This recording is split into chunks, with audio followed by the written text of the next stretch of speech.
Welcome to the English New Binh Phuoc radio, television station and newspaper. And here are the headlines for today. Vietnam-China Comprehensive Strategic Cooperative Partnership. Binh Phuoc enterprises growing in both quantity and quality, focusing on developing ethnic minority human resources in Binh Phuoc.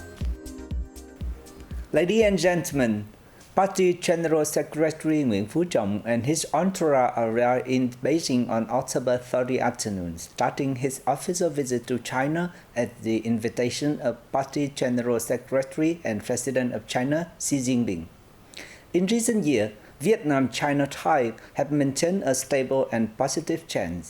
Their leaders have reached important common perception, helping lift bilateral ties to a new height. Party General Secretary Binh Phuoc and his entourage arrived in Beijing on October 30th afternoon, starting his official visit to China at the invitation of Party General Secretary and President of China Xi Jinping. He was welcomed at the Beijing airport by Liu Qianchao, head of the International Liaison Commission of the Central Committee of the Communist Party of China, and Vietnamese ambassador to China Phạm Sao Mai.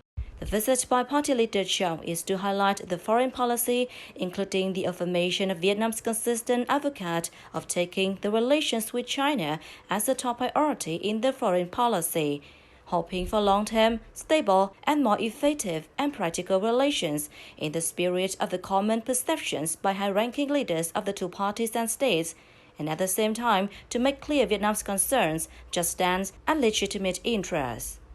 The visit is to express support to the development advocates and ideologies of the 20th Congress of the Communist Party of China, beneficial to peace, cooperation, and development, and the leading nucleus position of General Secretary Xi Jinping established by the Communist Party of China.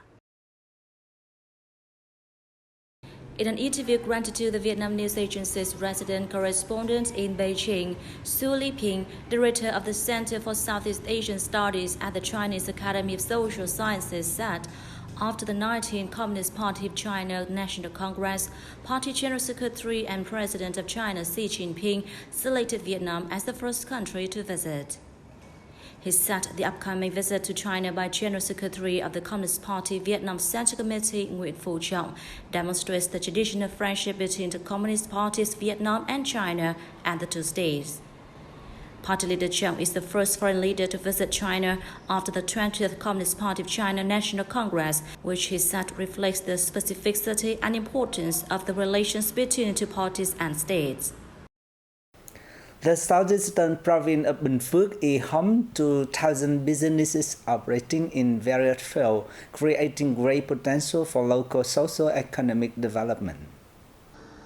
Binh Phuoc currently has over 10,500 enterprises in operation, with total capital of over 185 trillion Vietnam dong.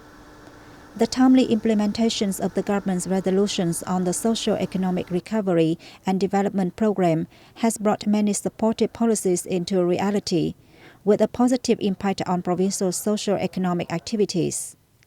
The number of enterprises returning to operations in the first 9 months of this year was 272, double that of this zone's one.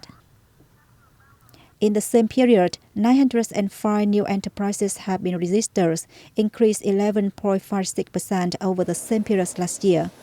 The total registered capital topped 10.6 trillion Vietnam dong, fulfilling 82.3% of the annual plan. Along with the promulgation of policies to encourage and support business development, Binh Phuoc is also focusing on directing businesses to apply digital technologies to production and business activities. There is also the general trend of businesses today to promote the digitalizations of the economy. The southern province of Binh Phuoc is home to 41 ethnic minority groups, accounting for about 20% of its population. Promoting ethnic minority human resources is considered an important tool for the whole political system, from the provincial to the grassroots levels. Changing the thinkings of ethnic minorities through education, training, and fostering physical and intellectual criteria is essential to improve the qualities of human resources in the ethnic minorities community.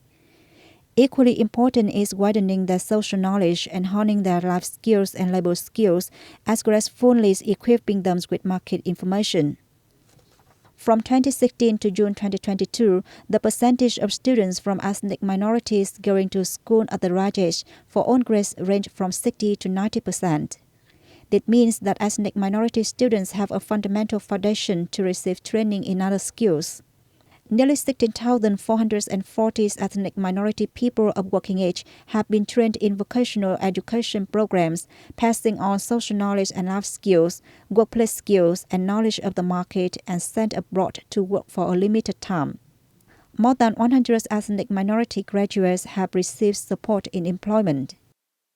The Lộc Ninh Rubber One Member Company Limited held a ceremony recently to honor outstanding students who passed the university entrance exam in the 2021-2022 school years. The company currently has 11 study promotion associations with over 2,470 members at the grad school level. More than 2,170 members are of school age. In the past, study and talent promotion work has received attention and direction from the party's committee, the board of directors of the companies, and mass organizations. The company has encouraged employees' children with high academic performance with rewards totaling more than 380 million Vietnam dong. At the reward ceremony, students shared their learning experience, which is not only a source of pride of themselves, but also for their parents and teachers.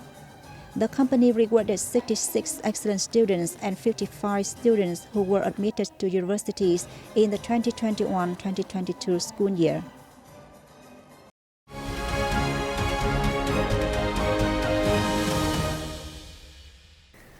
Ladies and gentlemen, Vietnamese tech firms are expected to grow rapidly in both the mid and long term thanks to rising IT demands around the world and rapid digital transformation economy. The Vietnamese Ministry of Information and Communications targeted 100,000 digital firms in Vietnam by 2025, a rise of 56.25% from 2021. Software exports by domestic enterprises has increased with new contracts.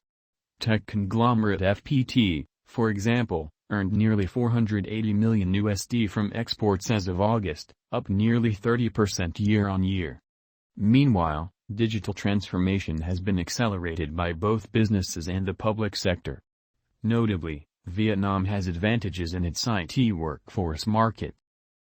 According to HSBC, more than half of programmers in Vietnam are 29 to 30 years old.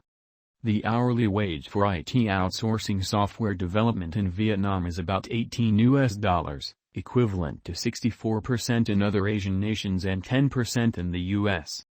Therefore, customers from big markets like the US, Japan, the EU and Asia Pacific have selected Vietnam as an ideal destination for cooperation in IT development. The Human Resource and Labor Information Center in Ho Chi Minh City said the labor market from now to the end of 2022 will be out. Labor demand for enterprises in the Southern Economic Center in the last quarter this year estimates 69,500 to more than 77,000 jobs. According to the center, the labor market will be more active at the end of the year, as businesses increase their headcounts to improve workplace productivity and complete orders and production plans. As major holidays such as Christmas and the traditional Lunar New Year, or Tet, are approaching, businesses will focus on boosting production to meet customer demand, and will therefore need to recruit more workers. Job vacancies will be mainly seen in trade and services, which accounts for 66%, and industry and construction, some 33%. Given the rapid development of the digital economy, employees are required to equip themselves with technological knowledge. This is also one priority that businesses are sharpening focus on in recruiting new employees. Ladies and gentlemen, Cần Giờ district, the only area of Ho Chi Minh City bordering the sea, is expected to become a high-quality resort and eco-tourism city by 2030 under a resolution on the city's development. Under the resolution, Ho Chi Minh City will build and develop Cần Giờ district into a green, innovative, and eco-friendly city.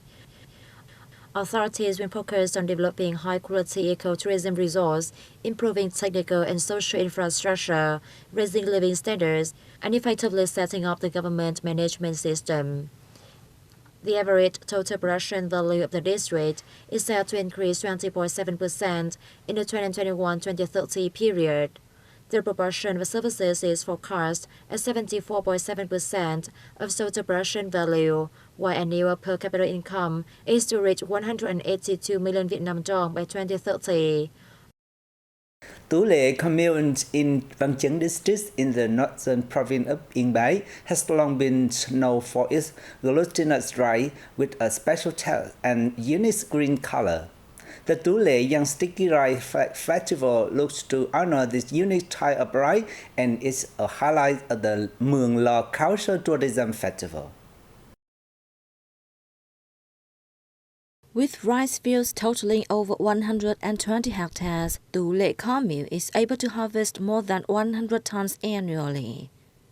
During the 8th lunar month every year, Thai ethnic minority people in Tú Lệ commune host a new rice celebration festival to express their gratitude to the ancestors and pray for bumper crops and happiness. Following the new rice celebration ritual is the Young Sticky Rice Pounding competition.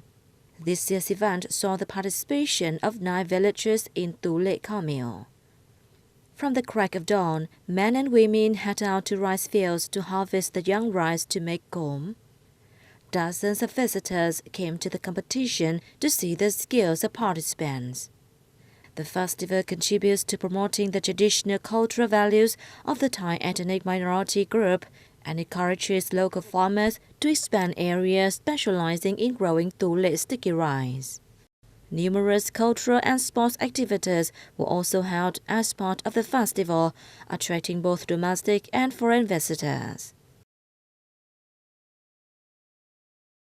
And that's all for today on Binh Phuoc Radio, television station, and newspaper news.